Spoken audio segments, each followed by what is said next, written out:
Election commission میں مختلف جماعتوں کی انٹرا پارٹی الیکشنز پر کیسز کی سماعت ہوئی ہے۔ الیکشن کمیشن نے ایم کیو ایم پاکستان کی 2 ماہ کا وقت دینے کی درخواست مسترد کر دی ہے۔ Pakistan justice and democratic party سے انتخابی نشان ہتھوڑا واپس لے لیا ہے۔ شاہد خاقان عباسی کی جماعت عوام پاکستان کے خلاف انٹرا پارٹی الیکشن سے متعلق فیصلہ محفوظ کر لیا گیا ہے۔ الیکشن کمیشن میں مختلف جماعتوں کی انٹرا پارٹی الیکشنز پر کیسز کی سماعت ہوئی ہے۔ الیکشن کمیشن نے ایم کیو ایم پاکستان کی 2 ماہ کا وقت دینے کی درخواست کو مسترد کر دیا ہے، جبکہ Pakistan justice and democratic party سے انتخابی نشان ہتھوڑا واپس لے لیا گیا ہے۔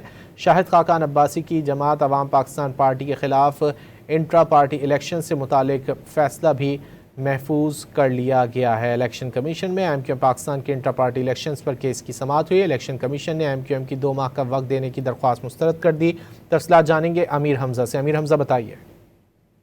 جی، الیکشن پاکستان میں ایم کیو ایم پاکستان کے انٹرا پارٹی انتخابات کے حوالے سے سماعت ہوئی۔ یہ سماعت چیف الیکشن کمیشن کی سربراہی نے 3 رکنی بینچ نے کی، اور اس سماعت میں الیکشن کمیشن نے ایم کیو ایم کو 2 ماہ کے وقت مانگنے کی مہلت کی درخواست مسترد کر دی ہے۔ الیکشن کمیشن کے شعبہ پولیٹیکل فائنانس کے حکام اور ایم کیو ایم کا نمائندہ اس سماعت میں پیش ہوئے۔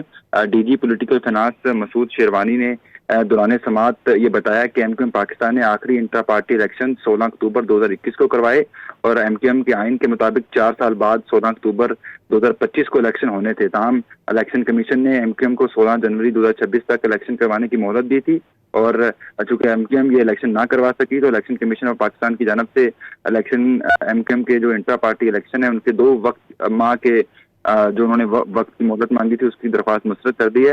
اور اسی سماعت میں چیف الیکشن کمیشن اسکندر سلطان راجہ نے اظہار برہمی کیا، اور انہوں نے یہ ریمارک کیا ہے کہ پاکستان میں کوئی جنگ نہیں ہو رہی، 2 ماہ کا وقت نہیں دے سکتے، اور خالد مقبول صدیقی یا ان کے وکیل پیش ہوں، ایسا نہ ہو یہاں فارغ ہو جائیں تو وہاں سے بھی فارغ ہو جائیں۔ الیکشن کمیشن نے اس کیس کی سماعت 16 اپریل تک ملتوی بھی کر دی ہے۔ جی، بہت شکریہ امیر حمزہ ان تفصیلات کے لیے۔